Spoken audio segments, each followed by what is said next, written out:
আমি যেদিন থেকে ইলেকশন গেছি তার পর দিন থেকে আমার বক্তব্য সেম, যে ইলেকশন ফেয়ার হবে না এবং আমরা কোনোখানেই কোনো ভালো করতে পারবো না। আমি সবসময় বলে আসছি, ইলেকশনের দিনও বলেছি।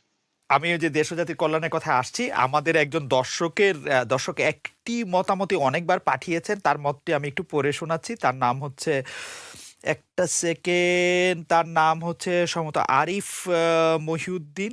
তিনি তিনি তিনি তিনি অনেক অনেক অনেক অনেক অনেক মন্তব্য, অনেকবার একই মন্তব্য করেছেন। তিনি মন্তব্য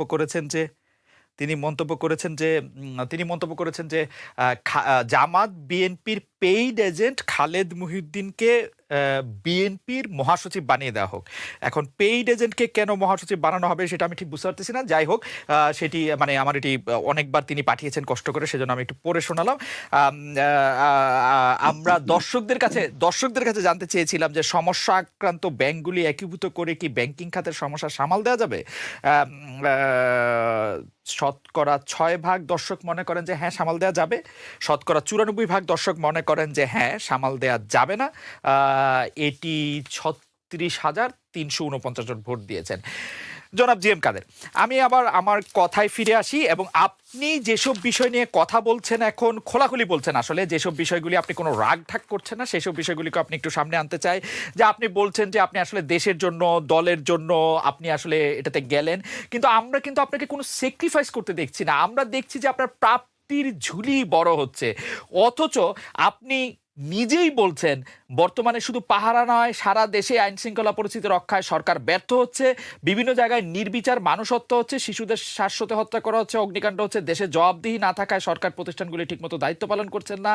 আপনি বলছেন দেশে জবাবদিহি যখন থাকে না তখনই থাকে না যখন গণতন্ত্র থাকে না, মানুষ সার্বিকভাবে মূল্যায়নের সুযোগ পায় না। মানে জনাব জি এম কাদের, আপনি জানেন আপনাকে আমি অনেক পছন্দ করি, আমি আপনাকে একজন খুবই সজ্জন রাজনীতিবিদ মনে করি, কিন্তু আপনি কি এটা একটা মানে এইটা কি একটা মানে একটা খেলা বা একটা চক্রের মধ্যে আটকে গেছেন? আপনি সরকারকে যে ভাষায় সমালোচনা করছেন, আপনি যেভাবে গণতন্ত্রের সমালোচনা করছেন সেটি আপনি করছেন, আবার সরকারের মানে আনুকূল্যে আমি বলবো যে একটি দল নিয়ে গিয়ে সংসদে বসছেন, বিরোধী দলীয় পার্টি হচ্ছেন, সবগুলি গভর্নমেন্টের দাওয়াত পাচ্ছেন, ইন্ডিয়া যাচ্ছেন, জাতীয় পতাকা গাড়িতে উড়াচ্ছেন, আবার বলছেন যে এটি আপনি দেশের জন্য, দলের জন্য করছেন। মানে আমাকে ক্ষমা করবেন, মানে এই দুইটা না আমি মিলাতে পারি না। আপনি কি আমাকে একটু মিলাতে সাহায্য করবেন? কেন? মানে নিশ্চয়ই। এইটা কেমনে? না, এটা আমি সরকার, না এটা আমি সরকারের আনুকূল্য কেন বলবো? এই টাকা কি সরকারকে নিজের টাকা দিচ্ছেন? এই পার্লামেন্টে যে কথা বলতে দিচ্ছেন এটা কি সরকারের জন্য? আমাদের কি অবদান নেই? যাতে দেশের মানুষের অবদান নেই? তাদের কথা কি আমি বলতে পারবো না? সরকার না চাইলে তো আপনি পাস করতেন না জনাব জি এম কাদের। আপনি আওয়ামী লীগ সরকার না চাইলে তো আপনি পাস করতেন না। আওয়ামী লীগ সরকার না চাইলে আমি পাস করতাম কিনা সেটা আমি জানি না। আমার এলাকায় ওই স্বাভাবিকভাবে আমি পাস করার কথা, এটা যে বলে থাকে যে কোনো নির্বাচনে জোর করে আমাকে ফেল করালে এটা একটা গন্ডগোল হতো, সেটা বড় কথা নয়। পাস করাক আর না করাক, যে কোনো কারণেই করাক, আমি জনগণের জন্য কথা বলছি, জনগণের জন্য কাজ করছি যতটুকু করা সম্ভব। এবং এটা আনুকূল্য আমি সরকারের বলবো না সেইভাবে, যেহেতু পয়সাটাও আমাদের, সমস্ত কিছু সিস্টেম আমাদের।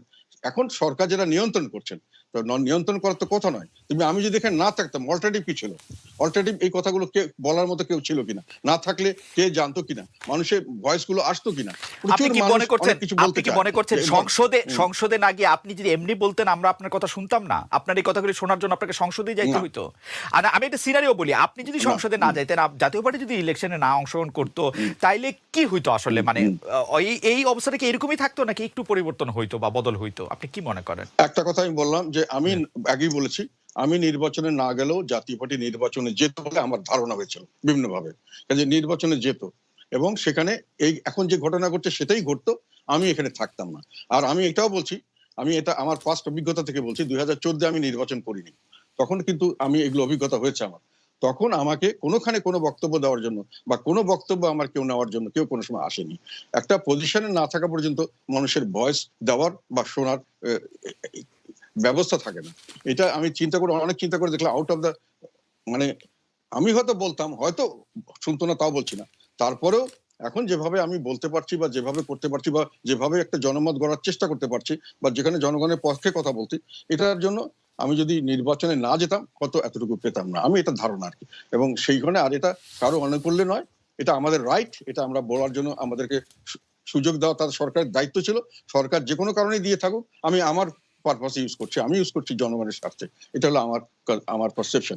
জনগণের স্বার্থে আপনি এটা ব্যবহার করছেন, এইটা কি আপনার পায়াস উইশ, নাকি আপনি আসলেই কিছু করতে পারছেন জনগণের জন্য? কারণ আপনার ভয়েসটা জনগণ তখনই শুনতে চাইবে যখন জনগণ মনে করবে যে আপনার উপর তারা আস্থা রাখছে, আপনি এক ধরনের বিকল্প রাজনৈতিক দল এর কথা বলতেন বা বলেছেন, যে আসলে দলগুলি আওয়ামী লীগ বা বিএনপি এরকম করে চলতে পারে না, আওয়ামী লীগ যেরকম বিএনপিও সেরকম, আপনি একটি ভিন্ন ধারা রাজনৈতিক দর্শনের স্বপ্ন দেখতেন। আপনার কাছে কি মনে হয় যে বাংলাদেশের জনগণ আপনার উপর আর এই আস্থা রাখবে, নাকি আপনাকে আওয়ামী লীগের শার্ট বা পাঞ্জাবির একটি পকেট হিসেবেই দেখবে, বা কি হিসেবে দেখবে আমি জানি না?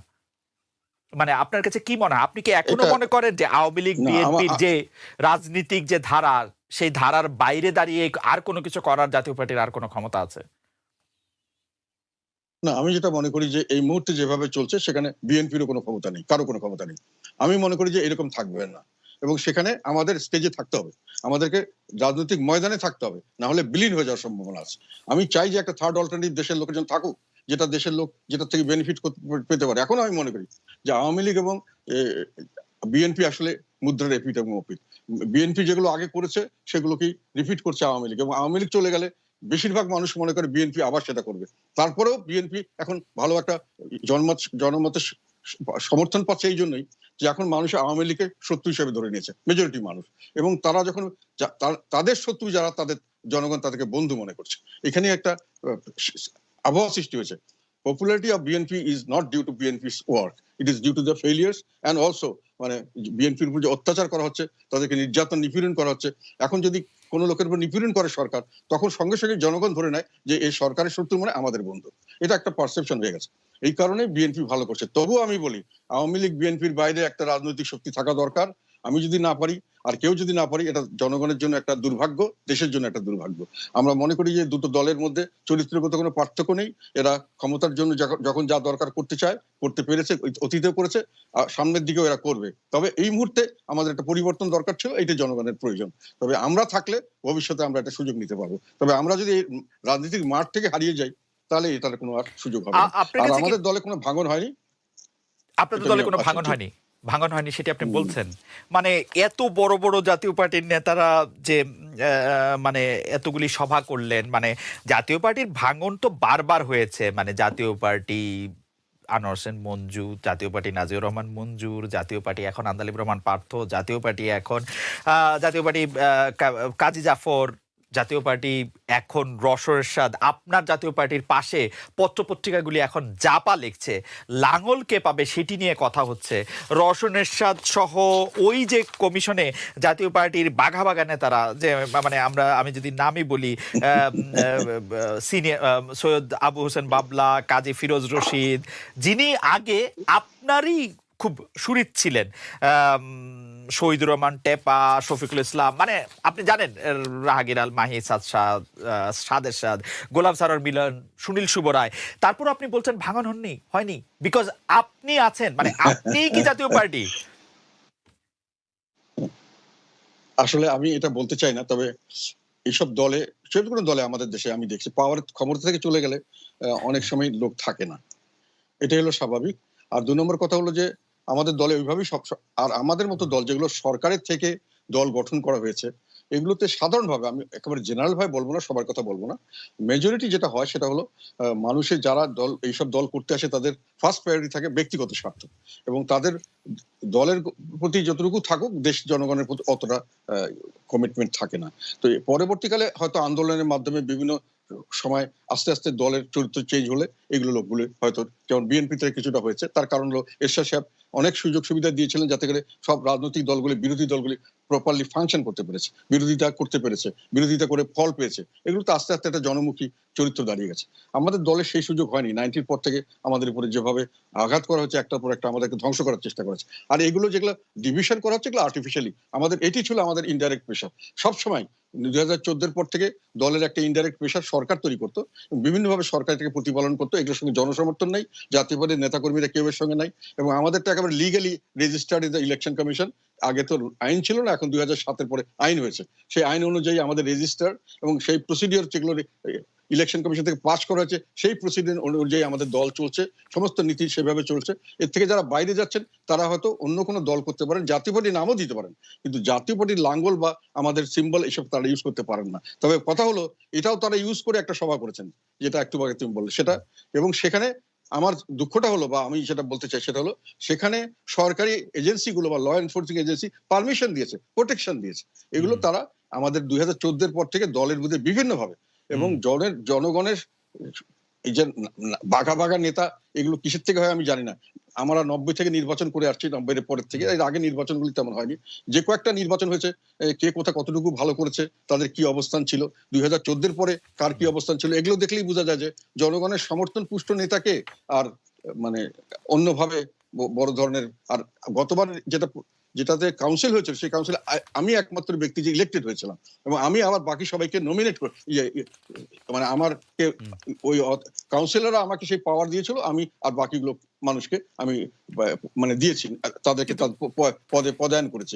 কাজেই তারা কিন্তু আমার কারণেই পরাজিত হয়েছে এবং আমি কিন্তু কাউন্সিলের দ্বারা নির্বাচিত। এবং এখন এগুলো নিয়ে কনফিউশন তৈরি করার জন্য একটা মিডিয়া একটা প্রোপাগান্ডা করে, এটাও সরকারের কিছুটা আমি মনে করি সমর্থন পুষ্ট। মিডিয়ার থেকে এটা প্রচার করা হয়, কোনো গ্রহণযোগ্যতা জনগণের মধ্যে নেই। জনাব জেএম কাদের, এটা নিশ্চয়ই আপনি বলবেন যে এটা আসলে সরকারি দলের নীল নকশা বলেই এটা আপনি মনে করছেন কিনা। আর দ্বিতীয় কথা হচ্ছে যে আপনিও তো অন্য রাজনৈতিক নেতার থেকে আলাদা নন জনাব জেএম কাদের। আপনি আপনার স্ত্রী, আপনার ভাগ্নি, আপনার অন্য আত্মীয় স্বজনকেও আপনি নিয়োগ দিচ্ছেন। আপনার স্ত্রী সরাসরি জাতীয় পার্টির সাথে তার সেইভাবে সম্পৃক্ততা না থাকা সত্ত্বেও শুধু মিসেস কাদের হওয়ার জন্যই তিনি আসলে প্রেসিডিয়াম মেম্বার হয়ে গেলেন।